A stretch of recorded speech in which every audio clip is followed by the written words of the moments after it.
हाँ दोस्तों, perfect classes में आपका स्वागत है। मैं आज आपको 12th क्लास का प्रत्यावर्ती धारा के पाठ नंबर 4 में प्रत्यावर्ती वोल्टता का वर्ग माध्यमूल समझाना चाहता हूं।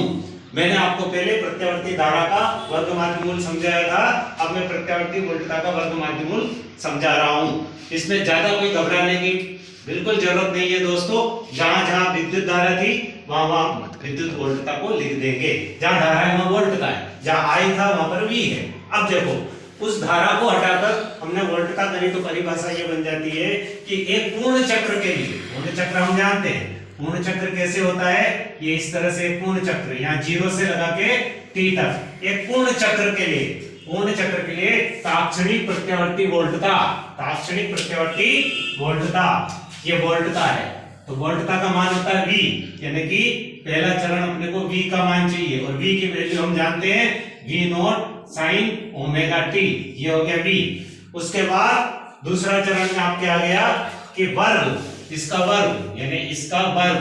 फिर तीसरे चरण में इसका माध्यमान, माध्यमान का सूत्र होता है कुल वोल्टता बटा तान। और चौथे चरण में आ जाएगा इसका वर्गमूल, यानी ये वर्गमूल। ये चारों चीज इसमें लिखी हुई, फिर शांति से ध्यान से देखना। पहले चरण में भी, दूसरे में उसका स्क्वायर, तीसरे में उसका माध्यमान, चौथे में इसका वर्गमूल। तो ये सारी चीज हम अभी निकालेंगे। सबसे पहले हम क्या करेंगे कि इसमें v की वैल्यू रखेंगे। तो ऐसा कैसे v की वैल्यू रखेंगे हम, तो यहां पर हो जाएगा आपका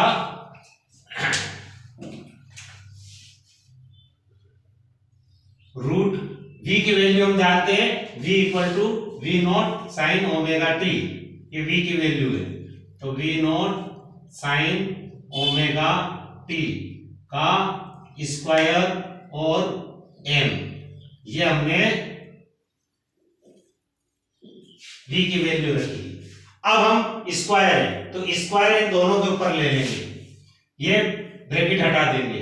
तो यहां पर हो जाएगा आपका रूट v नॉट का square sine square omega t, और ये हो जाएगा आपका m। यहां पर स्क्वायर लग गया, यानी दो काम हो गए, v की वैल्यू रख दी, उसका स्क्वायर कर लिया। अब m है माध्यमान, तो माध्यमान के फार्मूले से इसको, तो माध्यमान बराबर होती है, इसका फार्मूला होता है कुल वोल्टता बटा समयांतराल। कुल वोल्टता यानी एक पूर्ण चक्र में जितनी वोल्टता हुई वो सी कुल वोल्टता। तो कुल वोल्टता दोस्तों कहां से होगी, 0 से लगा के t, यानी lower limit 0 upper limit t आएगा। तो इसमें आपका इसी फार्मूले में इसका काम हो जाएगा। तो रूट यहां आ जाएगा 0 से t v not square sine square omega t dt upon समयांतराल, समयांतराल होगा 0 से t तक का, तो 0 से t इंटीग्रल dt, तो ये समयांतराल हो गया। अब आप देखिए इसके अंदर v नॉट स्क्वायर अचर संख्या, ये बाहर आ जाएगी, v नॉट बाहर आ जाएगी।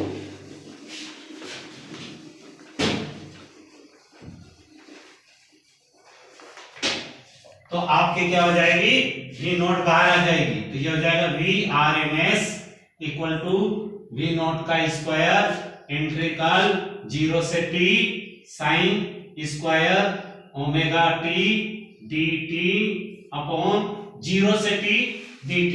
देखो इसका मैं डायरेक्ट समाकलन कर रहा हूं, समाकलन dt का मतलब हुआ t, और अपर लिमिट है कैपिटल T, लोअर लिमिट है 0, तो t माइनस 0, तो यहाँ डायरेक्ट कैपिटल T आ जाएगा, यानी एक आवर्त का। अब आप क्या करेंगे, इसका वर्गमूल है तो ये वर्गमूल भी ऊपर लगाना है, ये भी जरूरी है, वर्गमूल चल रहा है इसके अंदर, ये काम चल रहा है। इक्वल टू v स्क्वायर है, v स्क्वायर का वर्गमूल से बाहर ले लेंगे तो v0 आ जाएगा। v0 ऐसा कैसा बाहर आ जाएगा, v0 का स्क्वायर है तो v0 बाहर आ जाएगा, क्योंकि स्क्वायर बाहर आके स्क्वायर हट जाएगा, वर्गमूल से बाहर आता है। तो रूट, अब आपके पास में ये रह गया आपका t, तो ये 1 अपॉन t, और यहाँ पर हो जाएगा साइन स्क्वायर ओमेगा t। तो साइन स्क्वायर ओमेगा t की वैल्यू होगी, ये रही आपके साइन स्क्वायर ओमेगा t की वैल्यू है 1 माइनस कोस 2 ओमेगा t। तो यहाँ पर आपके हो जाएगा इंटीग्रल 0 से t, और वैल्यू आ जाएगी 1 माइनस कोस 2 ओमेगा t बटे 2 dt, ये हो गई। तो आया दोस्तों इसमें समझ में आपको साइन स्क्वायर थीटा की वैल्यू हो जाएगी 1 माइनस कोस 2 थीटा अपॉन 2।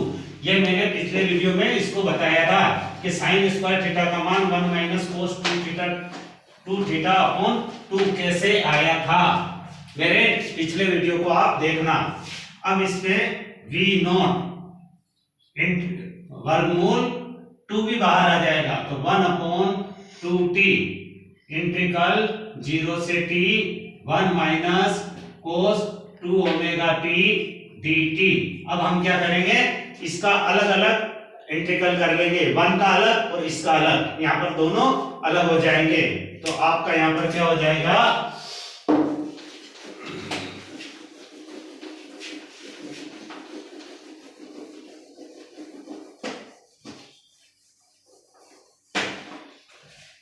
यहां पर आपकी वैल्यू हो जाएगी equal to v not into root 1 upon 2t और 1 का हो जाएगा, यहां मैं एक कर्ली ब्रैकेट लगा रहा हूं ताकि ये दोनों का अलग अलग हो जाए, 1 dt 0 से t 1 dt माइनस 0 से t और यहां पर हो जाएगा आपका cos 2 ओमेगा t dt और करली ब्रैकेट ऑफ।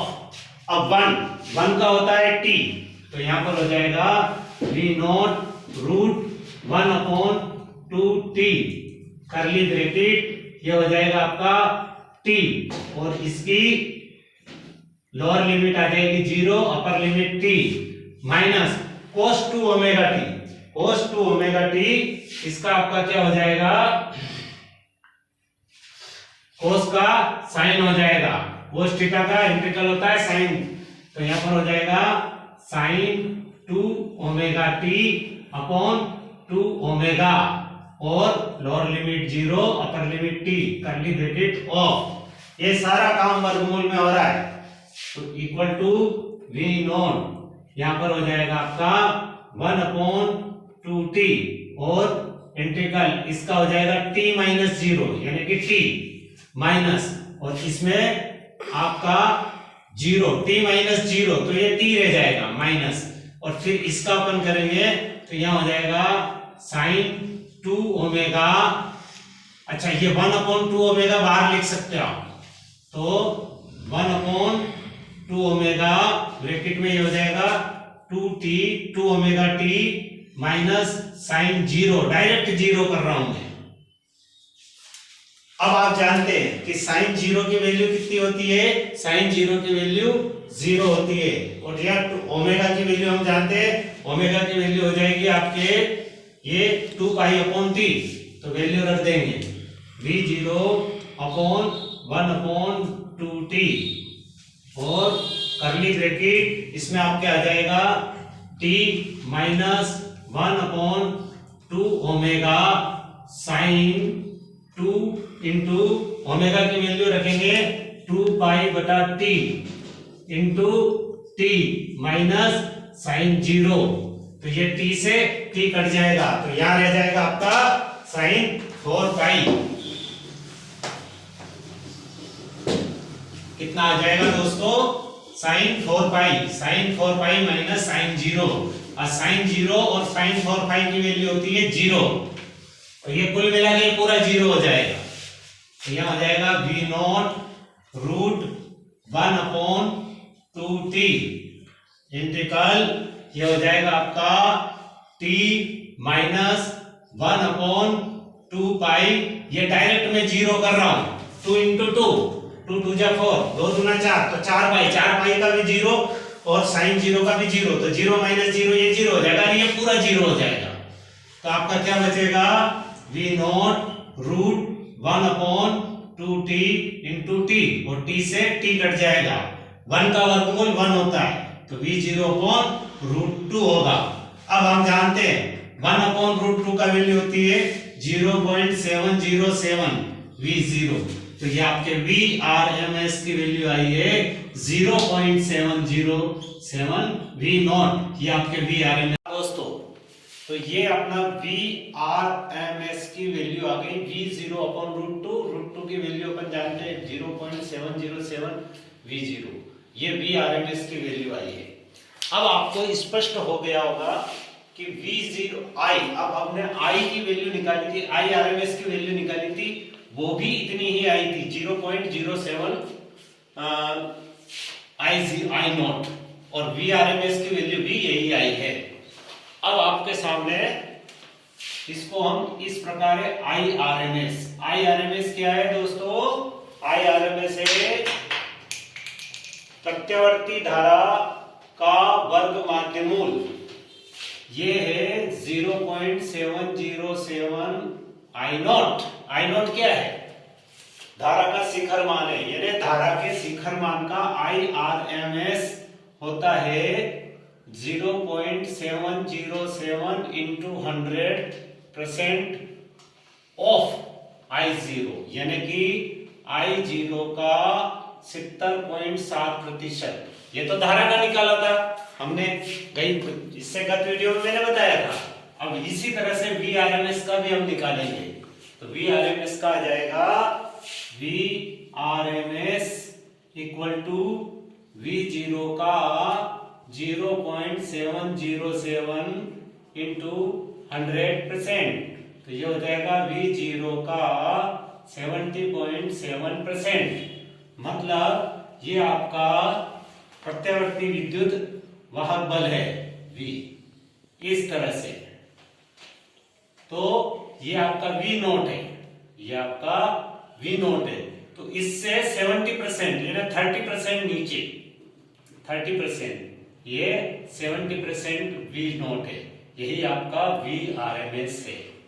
तो ये इस तरह से आपका यहाँ पर चैप्टर क्लोज होता है कि प्रत्यावर्ती वोल्टता का वर्ग माध्यमूल मान का कैसे निकाले और क्या है। तो हाँ दोस्तों, वीडियो कैसा लगा? लाइक, शेयर और सब्सक्राइब जरूर करें इसको, और ज्यादा से ज्यादा इसको शेयर करें।